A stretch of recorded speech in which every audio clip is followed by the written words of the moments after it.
Magandang araw po. Sa araw po ito, magluluto po tayo ng pili. Lalagyan po natin ng asukal. Dahil di po tayo nakabili doon sa bayan, kaya bumili na lang po tayo ng sariwang pili at tayo na lang po ang magluluto. Kaya ito po ang inabot.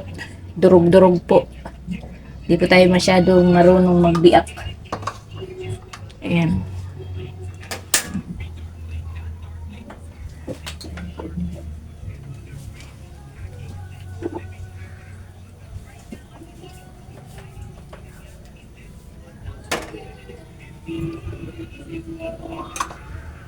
Bagyo po kasi sa Bicol, kaya di po tayo nakapunta ng bayan para bumili ng luto ng pilin at candy.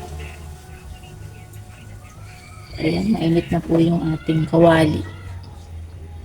Lagyan po natin ng mantika.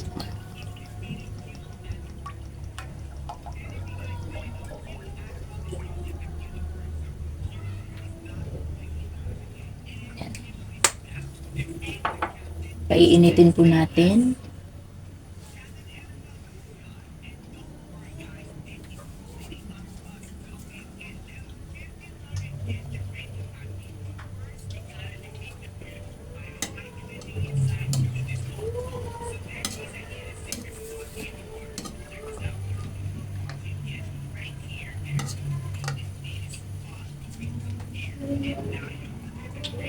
Ayan. Pag mainit na po, lagay na po natin yung pili.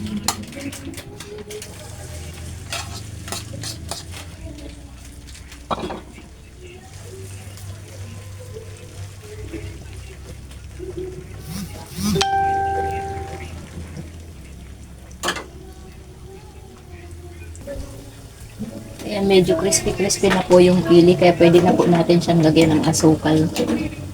Mas masarap po kasi medyo malutong na siya, yung pili mismo, bago natin i-coat ng asukal para po mas masarap kagatin.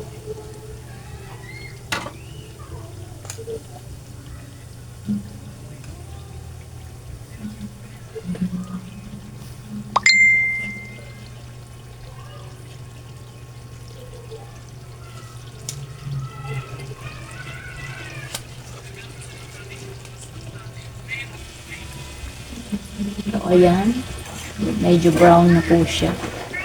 Malapit na po siyang maluto.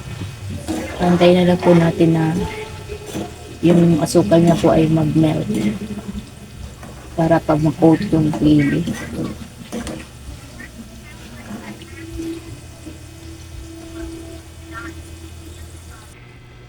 So, ayan, ito na po ang kinalabasan ng ating minatamis na pili. Wow, sarap.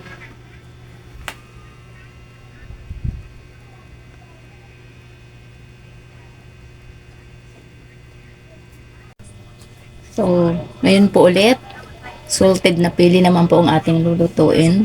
As usual po, painitin po muna natin yung mantika.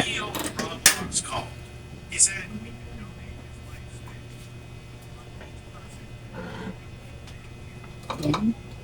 Sa akin po kasi personally, mas prefer ko po yung salted kaysa po sa minatamis. Mas paborito ko po ito.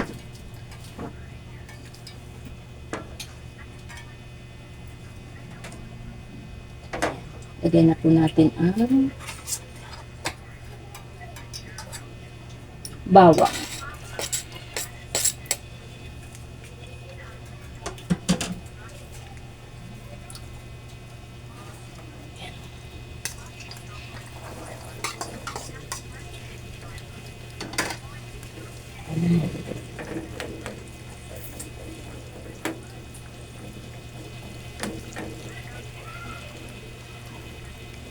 So ito, mas madali lang lutuin kasi parang magsusalted na rin po kayo ng mani.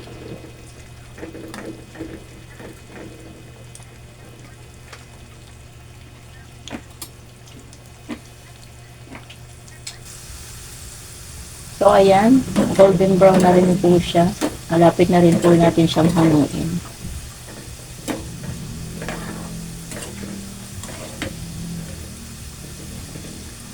Malutong na po siguro ito.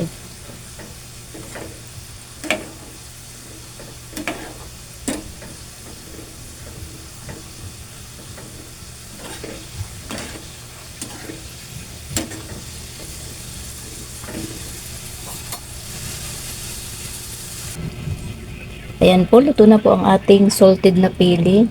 Lalagyan po lang natin ng iodized salt pong konti. Ayan. So, yun lang po. Ito po.